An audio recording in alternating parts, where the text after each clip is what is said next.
আমাদের জবান দিয়ে অপর মুসলমান নিরাপদ নেই, সবাই বিপদের মুখে আছে। আমাদের জবানের প্রতি মানুষের বিশ্বাস নাই, কারণ আমাদের জবান দিয়ে মানুষকে মিথ্যা মামলায় ফাঁসাইয়ে দিতেছি, আমাদের জবান দিয়ে মিথ্যা সাক্ষী দিতেছি, আমাদের জবান দিয়ে মানুষকে মানুষের ব্যাপারে গালি দিতেছি, আমাদের জবান দিয়ে মানুষকে এত হয়রানি করতেছি। এই জন্য জবান বড় মারাত্মক।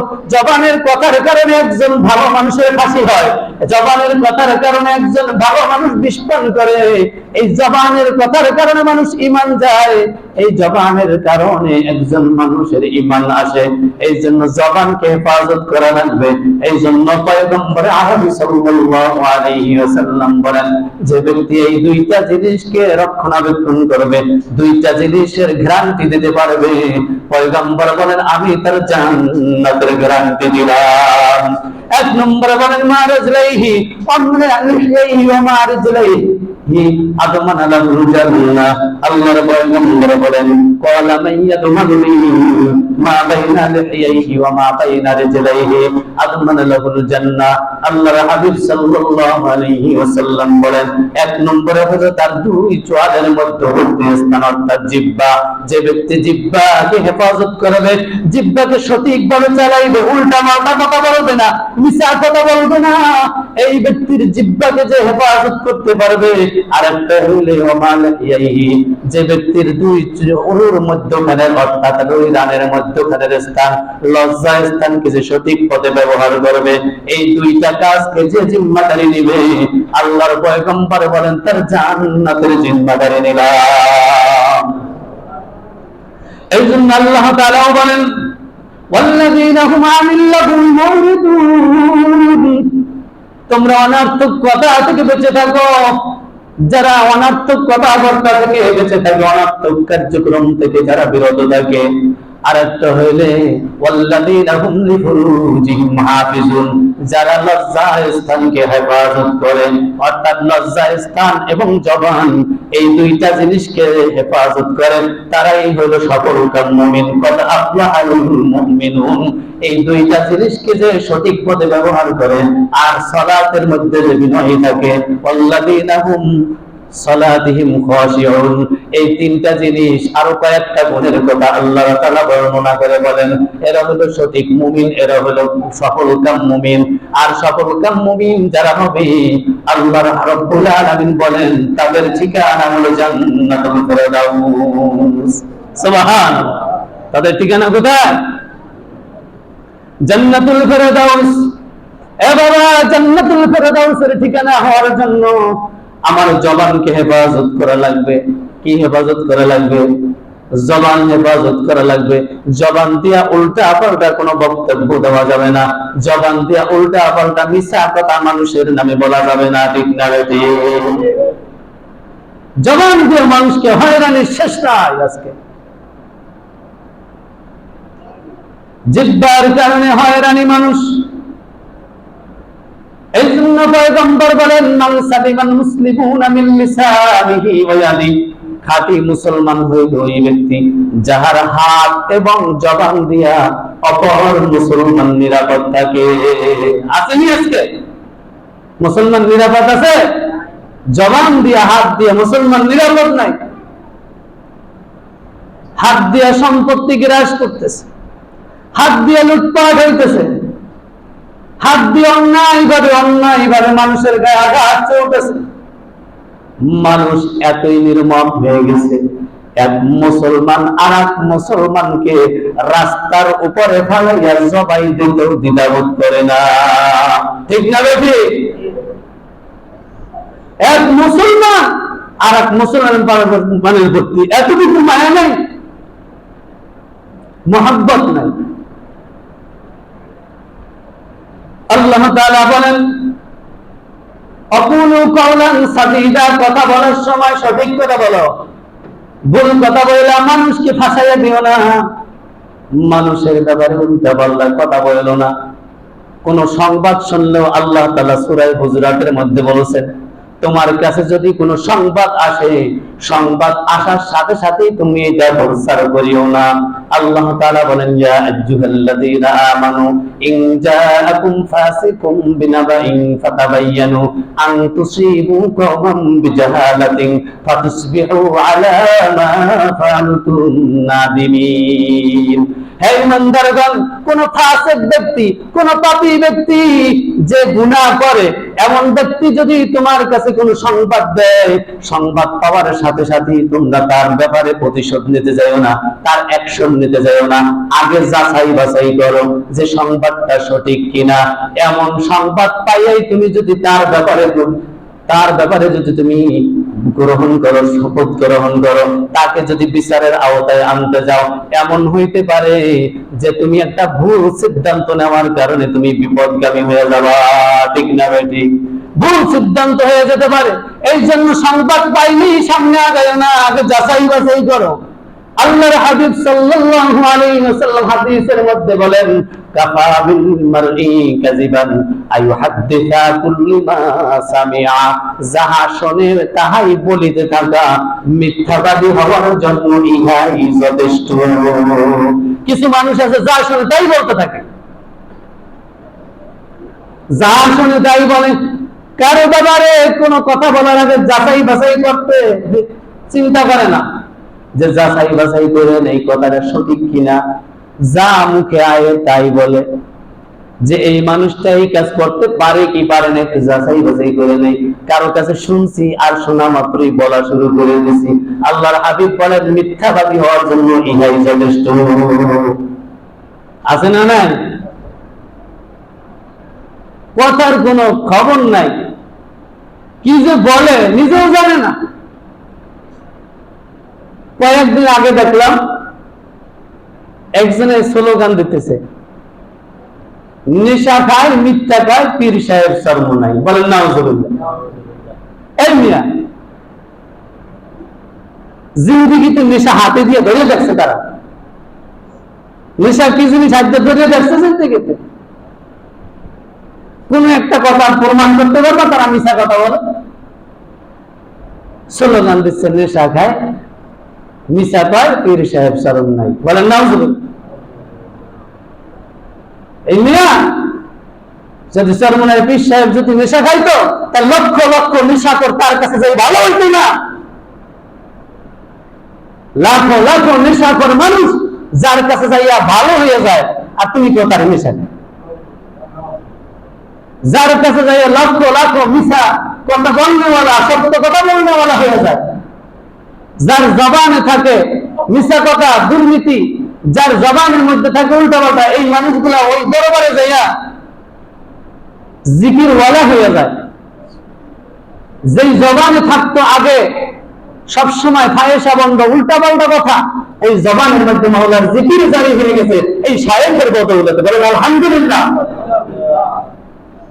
হাজারো নেশাখোর আল্লাহর ফজল ও করমে ওই দরবারের বদৌলতে, পীর সাহেব চরমনের বরকতে, তার বয়ানের বরকতে আল্লাহ তাআলা হেদায়েত দিয়েছেন। এরকম বেশি দূরে যাওয়া লাগবে। আপনি মানিকদের মধ্যে খোঁজ নিয়ে দেখেন, এই গত কয়েকদিন আগেও এই মানিকদের মধ্যে যে পীর সাহেব চরমনের একজন মুরিদ, সে একটা দায়িত্বশীল, পাগড়ি মাথায়, লম্বা জুব্বা গায়, সে দাঁড়ায় বলতেছিল মাসিক ইস্তেমার মধ্যে, বলে আমি এই জুব্বাওয়ালা ছিলাম না, আমি এই টুপিওয়ালা ছিলাম না, আমি এই দাড়িওয়ালা ছিলাম না, আমি ছিলাম বিড়িওয়ালা, আমি ছিলাম বিড়িওয়ালা। নাউজুবিল্লাহ। আমি বিড়িওয়ালা ছিলাম, আমার জবানের মধ্যে ছিল, আমার মুখের মধ্যে ছিল বিড়ি। আল্লাহ তাআলা আমার বিড়ি ফালাইয়া এই পীর সাহেব চরমনের বয়ানের বরকতে, তার সহবতের বরকতে আমার জবানে আল্লাহ তাআলা জিকির হয়ে গেছে। যেই মাথায় ছিল লম্বা লম্বা চুল, মস্তানি চুল, ওই চুল কাটিয়া আমার মাথায় সুন্নতি চুল বানাইয়া দিয়েছে। যেই মাথায় আমার টুপি ছিল না, টুপি উঠাইয়া দিয়েছে। যেই জামা, যেই পোশাক ছিল আমার প্যান্ট কোট টাই, সেই প্যান্ট কোট টাই খুলিয়া আমার গায়ে সুন্নতি জামা লাগাই দিয়েছে। মিয়া, ওইখানে গেলে নেশাখোর হয় না ভালো হয়, তুমি তার এটাও নেশা খায়। নাউজুবিল্লাহ। কপাল পুরবে তোমার। আল্লাহ তাআলা বলেন ওয়াকুলু কওলান সাদীদা, কথা বলার সময় সঠিক কথা বলো, ভুল কথা বলবো না। আল্লাহ তাআলা বলেন এবার একটা সুসংবাদ দিতেছেন, যদি তুমি সঠিক কথা বলো, যদি ভুল কথা না বলো, অন্যায় কথা যদি না বলো, আল্লাহকে যদি ভয় করো, আল্লাহকে ভয় করিয়া যদি কথাগুলো যদি সঠিক কথা বলো, আল্লাহ তাআলা বলেন ইউসলিহ লাকুম আমালাকুম, যদি তুমি কথা সঠিক বানাও, আল্লাহ তাআলা তোমার কার্যক্রমগুলা, তোমার আমলগুলাকে আল্লাহ পরিশুদ্ধ করে দিবেন, আমলগুলো শুদ্ধ হয়ে যাবে। এ বাবা, কথা যদি ভুল হয়, উল্টা পাল্টা মিথ্যা কথা যদি বলে, তার আমলও মিথ্যা হয়, তার কার্যক্রম উল্টা পাল্টা হয়, কারণ তার কথাকে বাস্তবায়ন করার লাগিয়া সে ভুল পথে কাজ করে। আর যখন কথা সঠিক বলে, তখন তার আমলগুলোও আল্লাহ পরিশুদ্ধ করে দেয়। বলেন সুবহানাল্লাহ। শুধু আমল পরিশুদ্ধ করে দেয় এমন না, আল্লাহ তাআলা বলেন ইউসলিহ লাকুম আমালাকুম ওয়া ইয়াগফির লাকুম যুনুবাকুম, তুমি পূর্বে যে গুনাহ করেছো, তোমার কাজ যখন সংশোধন হয়ে যাবে, পরিশুদ্ধ হবে, আমি আল্লাহ রাব্বুল আলামিন তোমার জীবনের গুনাহগুলো আল্লাহ মাফ করে দেবেন। يصلح لكم أعمالكم ويغفر لكم ذنوبكم ومن يطع الله ورسوله فقد فاز فوزا عظيما। আর যে ব্যক্তি আল্লাহ ও রাসূলের আনুগত্য করলো, যে ব্যক্তি আল্লাহ ও রাসূলের আনুগত্য করবে, সে ব্যক্তি মহা সাফল্য অর্জন করবে। সুবহানাল্লাহ। এজন্য জবানের হেফাজত দরকার আছে না নাই? আল্লাহকে ভয় করিয়া জবানের হেফাজত করতে হবে। কেমন জবানের হেফাজত করবো? আল্লাহকে কেমনে ভয় করবো? এ বাবা, সাহাবায়ে কেরাম থেকে আমরা শিক্ষা নিব, কেমন করে আল্লাহকে ভয় করছেন, কেমন করে তারা জবানের হেফাজত করছেন, তারা কতটা ভয় পাইতো আল্লাহ তাআলাকে। এ বাবা, হযরত আবু যর গিফারী রাদিয়াল্লাহু তাআলা আনহু এবং হযরত বেলাল হাবশী রাদিয়াল্লাহু তাআলা আনহু, দুইজনের মধ্যে একটু কথা কাটাকাটি হয়েছে। আমাদের মধ্যে অনেক সময় একটু ঝগড়া হয়, কথা কাটাকাটি হয়। দুইজনের মধ্যে একটু কথা কাটাকাটি হয়েছে, ঝগড়া হয়েছে। ঝগড়ার মধ্যে হযরত আবু যর গিফারী রাদিয়াল্লাহু তাআলা আনহু হযরতে বেলালকে ডাক দেয়া বলে, ও বেলাল, আমি চিনি তুমি বেলাল। আমরা অনেক সময় বলে থাকি, এই তুই অমুকের বলা, অমুক তোরে আমি ভালো মতন চিনি, কি করতে পারবি করিস, বলি কি বলি না। হযরত বেলালকে বলে, তুমি বেলাল, এ বেলাল, তোমাকে আমি চিনি, তুমি বেলাল, তোমাকে আমি না চিনি এমন না, তুমি গোলামের ঘরের গোলাম, তোমাকে আমি ভালো মতন চিনি। এই কথা বলছেন একটু ধমকেশ্বরে হযরত আবু যর গিফারী। আল্লাহর হাবিব ডাক দিয়ে বলেন, ও আবু যর, তুমি মুসলমান হইছো ঠিক, কিন্তু তোমার মুখ থেকে এখনো ইহুদির ঘ্রাণ আসে। বলেন নাউজুবিল্লাহ। এই কথা বলার কারণে হযরত আবু যর বুঝতে পেরেছেন আল্লাহর হাবিব রাগ হয়ে গেছেন, গুসা হয়েছেন, আমার ব্যাপারে মনক্ষুণ্ণ হয়েছেন। আল্লাহর হাবিব আমার এই কথাকে পছন্দ করে নাই, বুঝতে পেরেছেন।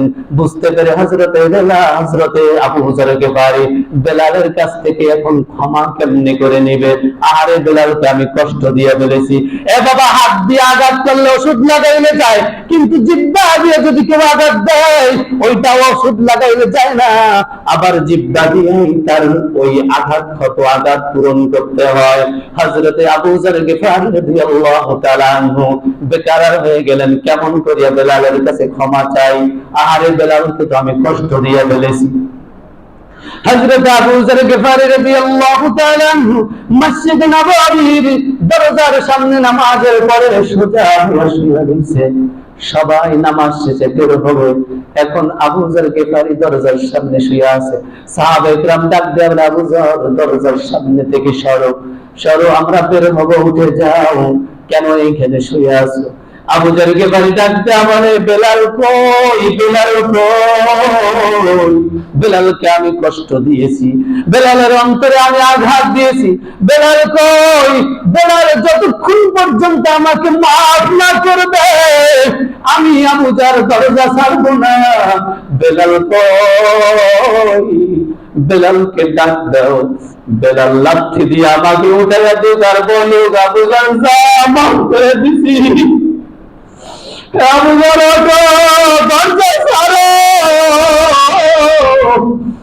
যর ওঠো, মাফ করে দিছি, বেলাল লাত্তি মেরে আমার উঠাইয়া দিন, না হলে আমি মালিকের সামনে দাঁড়াইতে পারবো না। বেলাল যদি কিয়ামতের ময়দানে হাজির হয়ে ডাকতে বলে, মালিক আবু যর আমাকে কষ্ট দিয়েছে, আমি মাফ করি নাই, আমি আবু যর গিফারি কিয়ামতের ময়দানে জাহান্নামের আসামি হয়ে যাব। এ বাবা, কত ভয় করতেন তা সাহাবে একরাম আল্লাহ তাআলাকে, কত ভয় করতেন মানুষকে কষ্ট দেওয়াকে। হযরত মা আয়েশা সিদ্দিকা রাদিয়াল্লাহু তাআলা আনহা, তাকে একবার আল্লাহর হাবিব বলেন, হে মা আয়েশা, হে আয়েশা সিদ্দিকা, শোনো শোনো, তুমি যা জানতে চাইবো আমার কাছে আজকে আমি সব তোমাকে জানাইবো। কি জানতে চাও আমি জানাইয়া দেব। মা আয়েশা ডাক দিয়া বলে, ইয়া রাসূলুল্লাহ, আমি আপনার কাছে কি জানতে চাইবো, কি আপনার কাছে চাইবো, আমি বুঝি না, আমি ছোট মানুষ, বুঝতে পারি না। ইয়া রাসূলুল্লাহ, যদি অনুমতি দেন আমি একটু আমার বাবার কাছে পরামর্শ নিব, কোন কথা আপনি আপনার কাছে জানতে চাইবো। বলে, অনুমতি দিলাম। হযরত মা আয়েশা আবু বকরের কাছে ডাক দিয়ে বলে, ও আবু বকর, হে আব্বাজান, আমি রাসূলের কাছে কি জানতে চাইবো, যা জানতে চাইবো রাসূল জানাইবেন, একটু আমাকে বুদ্ধি দান, পরামর্শ দেন। আল্লাহ রাব্বুল আলামিনের আল্লাহর হাবিবের সাহাবী হযরত আবু বকর সিদ্দিক মা আয়েশা সিদ্দিকাকে পরামর্শ দিলেন, হে আয়েশা, তুমি এই কথা জানতে চাও, তবে জানতে চাইবা, যেই কথা জানবা আমাকেও কিন্তু জানাইতে হবে। বলে, কি জানতে চাইবো? জানতে চাও মেরাজের রাত্রে আল্লাহর হাবিবের সাথে যত ঘটনা ঘটছে, এর মধ্যে যেই ঘটনা, যেই কথাটা এখনো সাহাবায়ে কেরামের মাঝে বর্ণনা করে নাই, ওই কথাটা যেন বলিয়া দেয়। বলেন সুবহানাল্লাহ। মা আয়েশা সিদ্দিকা আল্লাহর হাবিবের কাছে গিয়ে বলেন, ইয়া রাসূলুল্লাহ, আমি জানতে চাই মেরাজের রাত্রে যেই ঘটনা ঘটেছে, এর মধ্যে থেকে যেই কথাটা এখনো সাহাবায়ে কেরামের সাথে বর্ণনা করেন নাই, ওই কথাটা আমি জানতে চাই। আল্লাহর হাবিব বলেন, এই চিকন বুদ্ধি একমাত্র আবু বকর ছাড়া কেউ দিতে পারে না। বলে, আমি জানাইয়া দিলাম। আল্লাহর হাবিব বলেন, আয়েশা শোনো, মেরাজের রাত্রে আল্লাহর পক্ষ থেকে একটা ঘোষণা আছে, যেই ব্যক্তি মানুষকে কষ্ট দেবে না, মানুষের উপকার করবে, মানুষের উপকারের মাধ্যমে মানুষকে খুশি করবে, আল্লাহ তাআলা তাকে জান্নাতে ব্যবস্থা করবেন। বলেন সুবহানাল্লাহ। মা আয়েশা সিদ্দিকা যখন ঘটনাটা যখন আবু বকরকে বললেন, আবু বকর সিদ্দিক কান্নায় বিভোর হয়ে গেছে। মা আয়েশা সিদ্দিকা ডাক দিয়া বলেন, আব্বা জান, আপনি যেন কান্না করেন, আপনি কেন কান্না করেন?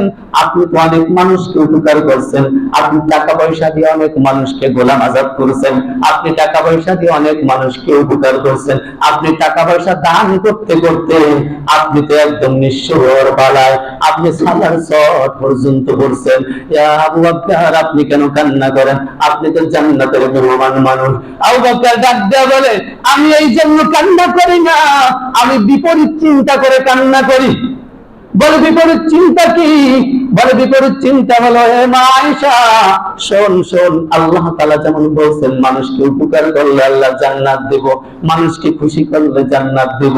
যদি মানুষকে খুশি করলে জান্নাত দেয়, উপকার করলে জান্নাত দেয়, এটা তো আমার জানা আছে, কয়জনকে উপকার করছি, কাকে কাকে খুশি করছি, এই বিষয়টা তো জানা আছে, আমি জানি। কিন্তু আমার দ্বারা যে মানুষকে কত কষ্ট দিয়েছে এটা তো আমি জানি না, আমার অজান্তে কে কষ্ট পাইছে এটা তো জানি না। আমার মাধ্যমে খুশি হইলে যেমন জান্নাত, ঠিক তেমনি আমার মাধ্যমে যদি কষ্ট পায় তাহলে তো জাহান্নাম। এই কথা চিন্তা করে আমি কান্দি যে আমার মাধ্যমে কত মানুষ কষ্ট পাইছে এটা তো জানি না। বাবাজি, এই কথাই বলতে চাই, যদি সঠিক মুসলমান হইতে হয় সব সময় আল্লাহকে ভয় করতে হবে, আর খেয়াল করতে হবে কোন মানুষ যেন আমার দ্বারা কষ্ট না পায়। মান সালিমাল মুসলিমুনা মিন লিসানিহি ওয়া ইয়াদি, যে ব্যক্তির হাত ও মুখ হইতে অপর মুসলমান নিরাপদ থাকে সেই সঠিক মুসলমান। বলেন সুবহানাল্লাহ। এইজন্য জবানের হেফাজত করব তো ইনশাআল্লাহ। উল্টা পাল্টা কথা, মিথ্যা কথা মানুষের ব্যাপারে বলবো না ইনশাআল্লাহ। এবং লজ্জাস্থানের হেফাজত করব। দুইটা জিনিসের হেফাজত করলে আল্লাহর পয়গম্বর বলেন যে তার জন্য জান্নাতের জিম্মাদারি নিলাম। আল্লাহ রাব্বুল আলামিন আমাদেরকে জবানের হেফাজত করার তৌফিক দান করুন, লজ্জাস্থানের হেফাজত করার তৌফিক দান করুন। ওয়া আখিরু দাওয়ানা আলহামদুলিল্লাহি রাব্বিল আলামিন। সম্মানিত হাজিরিন,